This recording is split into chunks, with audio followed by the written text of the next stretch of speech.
ప్రేక్షకులకి ఆ లలితాంబిక అమ్మవారి యొక్క అనుగ్రహం పరిపూర్ణంగా కలగాలని మనస్ఫూర్తిగా కోరుకుంటూ మనం ఈరోజు ఏప్రిల్ మాసంలో ద్వాదశ లగ్నాల వారికి గుర్తుపెట్టుకోండి, లగ్నం తెలియని వారు రాశిని చూసుకోవచ్చు. ఏ విధంగా ఉండబోతుంది, ఏ విషయాల పట్ల జాగ్రత్త వహించాలి, ఏ దేవతారాధన చేసుకోవాలనేటువంటి విషయాలు చెప్తుంది నేనైనప్పటికీ కూడా చెప్పేస్తుంది సాక్షాత్ లలిత అమ్మవారిగా భావిస్తూ ఈ నెల గ్రహస్థితి ఎలా ఉంది అని చూసుకున్నట్లయితే మనకి మేషరాశికి అధిపతి అయినటువంటి కుజుడు మూడో తేదీ నుంచి ఏప్రిల్ 3 నుంచి నీచంలోకి వెళ్తున్నాడు కర్కాటకంలో. వృషభంలో గురువు, అదేవిధంగా కన్యలో కేతువు.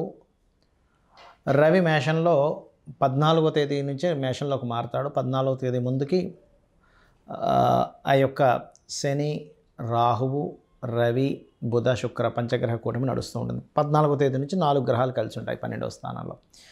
ఈ యొక్క గ్రహస్థితిని అనుసరించి ద్వాదశ లగ్నాలు లేదా రాశుల వారికి ఏ విధంగా ఉంటుందనే విషయం మనం ఇప్పుడు తెలుసుకుందాం. సింహలగ్నము, సింహరాశి. సింహం వారికి కనుక చూసుకుంటే అష్టమ స్థానంలో పంచగ్రహ కూటమితో ప్రారంభమవుతుంది.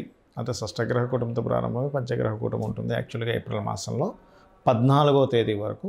సో ఎప్పుడైనా అష్టమంలో ఉన్నప్పుడు ఏంటంటే ఇది పూర్వీకుల ఆస్తులకు సంబంధించిన విషయంలో, పిహెచ్డీస్ రిలేటెడ్ సంబంధించిన విషయాల్లో అనుకూలత ఇస్తుంది ఇక్కడ. అయితే ఈ 12వ స్థానంలో కుజుడు 3వ తేదీ నుంచి ఏప్రిల్ 3 నుంచి ఒక 2 నెలల పాటు ఉంటాడు అక్కడ. 2 నెలలు 2-3 రోజులు దాకా ఉంటాడు ఆల్మోస్ట్.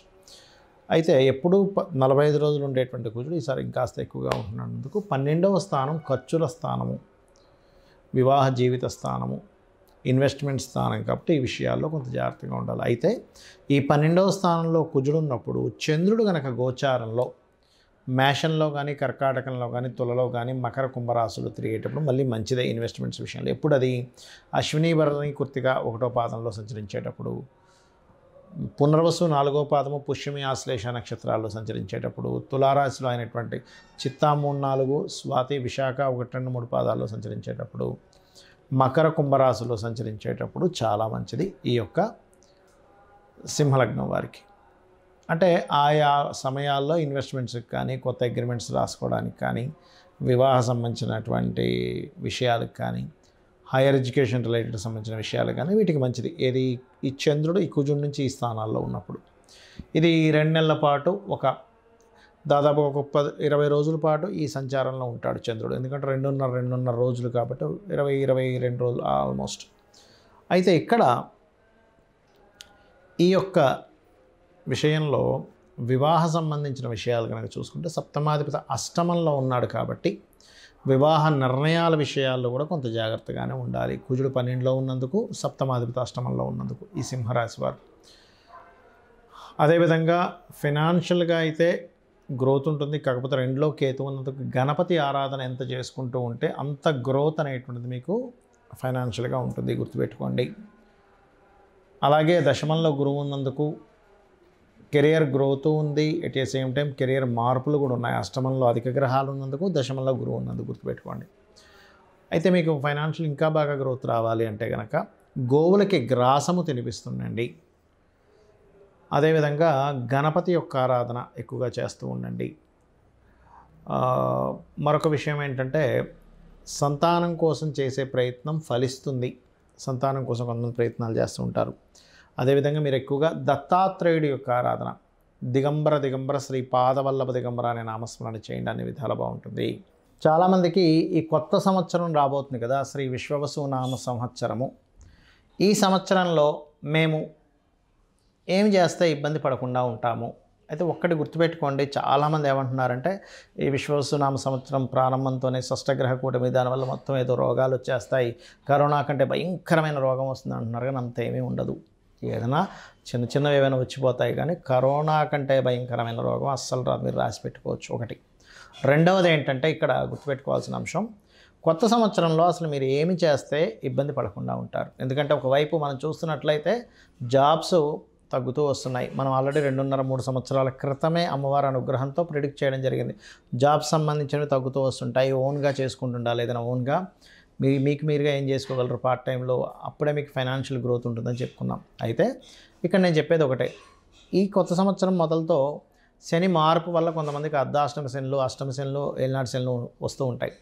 ఈ శని యొక్క ప్రభావం మీకు పాజిటివ్గా పనిచేయాలి, అంటే ఒకటే గుర్తుపెట్టుకోండి, మీరు ఎట్టి పరిస్థితుల్లో కూడా మధ్యాహ్నం పూట నిద్రపోవడం చేయకండి. మీ పరిసరాలు నీట్గా ఉండేలా చూసుకోండి. ఇండ్లు కానీ ఆఫీస్ కానీ ధూళి దుమ్ము ఎక్కువ ఉండకూడదు. ఎక్కడైతే ధూళి దుమ్ము, బద్ధకము, నిద్రపోవడము, పోస్ట్పోన్ చేయడము, సరే వాళ్ళు చేద్దామని అనుకున్నది రేపటికి పోస్ట్పోన్ ఎవరైతే చేస్తూ ఉంటారో వాళ్ళకి ఖచ్చితంగా శని యొక్క ప్రభావం పెరుగుతుంది. దానివల్ల వాళ్ళు ఫెయిల్యూర్స్ ఎక్కువ చూస్తారు. ఒకటేంటంటే చాలామందికి ఉన్న అపోహ ఏంటంటే ఏలినాటి శని, అర్ధాష్టమ శని, అష్టమ శని అప్పుడు ఏ పని కాదనుకుంటారు. తప్పు. నేను మీకు గతంలో ఆల్రెడీ చాలా ఉదాహరణలు చెప్పాను. స్వర్గీయ ఎన్టీ రామారావు గారు కావచ్చు, చంద్రబాబు నాయుడు గారు కావచ్చు, జగన్ గారు కావచ్చు, ఎవరైనా సరే పిఎం మోడీ గారి దగ్గర నుంచి కూడా అందరూ ఏలినాటి శనుల్లోనే పిఎంలు సీఎంలు అయ్యారని. కాబట్టి మిమ్మల్ని ఎక్కడా కూడా మీ విజయాన్ని ఆపదు, లేట్ స్లో చేస్తుంటుంది అంతే. అది మెయిన్గా గుర్తుపెట్టుకోండి. అలాగే నిద్రపోకుండా ఉంటుండండి. మధ్యాహ్నం పూట రాత్రి సమయంలో పడుకోవచ్చు, దానికి అభ్యంతరం లేదు. కాకపోతే యువకులకి మాత్రమే ఇది. చిన్నపిల్లలకి, ముసలి వాళ్ళకి, రోగిస్తులకి, స్త్రీలకి ఇది సంబంధం లేదు. ఎందుకంటే వాళ్ళు పొద్దున్నే నిద్ర లేచి కొన్ని పనులు ఉంటాయి, కొంతమంది అనారోగ్య సమస్యలు ఉంటాయి. అలాంటి వాళ్ళకి ఏలినాటి శని, అర్ధాష్టమ శని, అష్టమ శని నడుస్తున్నా వాడికి ఏమి ఇబ్బంది ఉండదు. ఇక రెండో విషయం ఏంటంటే చాలామందికి ఈ సంవత్సరం ఏం చేస్తే కలిసి వస్తుంది అనేటువంటిది ఒక ఆలోచన ఉంది. ఎక్కువగా గణపతి ఆరాధన. ఎందుకంటే న్యాచురల్ 5th హౌస్లోకి కేతు వస్తున్నాడు.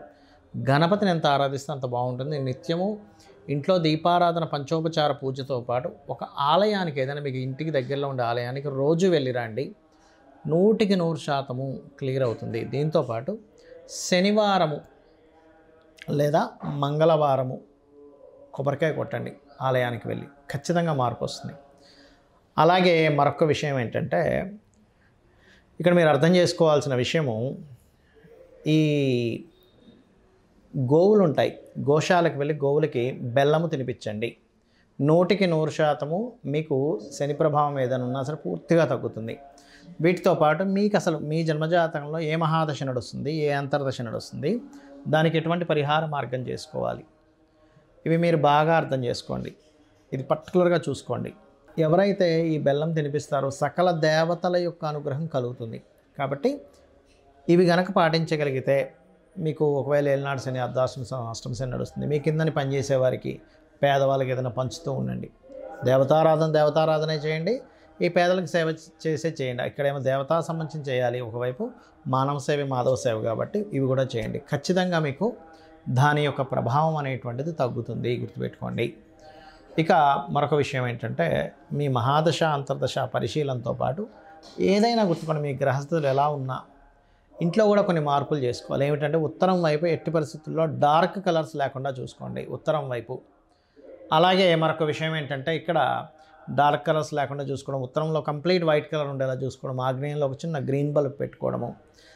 సౌత్ సెంటర్లో బాత్రూమ్ ఉండకూడదు. సౌత్ సెంటర్, వెస్ట్ సెంటర్స్లో బాత్రూమ్ ఉండకూడదు.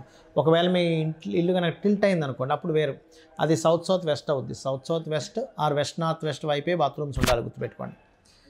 ఆ బాత్రూమ్స్ ఉండే పొజిషన్స్ తప్పు ఉండడం వల్ల మీకు కెరియర్లో గ్రోత్ తగ్గడము, బెనిఫిట్స్ రాకపోవడము, ధనం, చాలామంది ఇళ్లలో ఉత్తరంలో బాత్రూమ్స్ ఉన్నప్పుడు ధనం నిలవకపోవడం జరుగుతూ ఉంటుంది.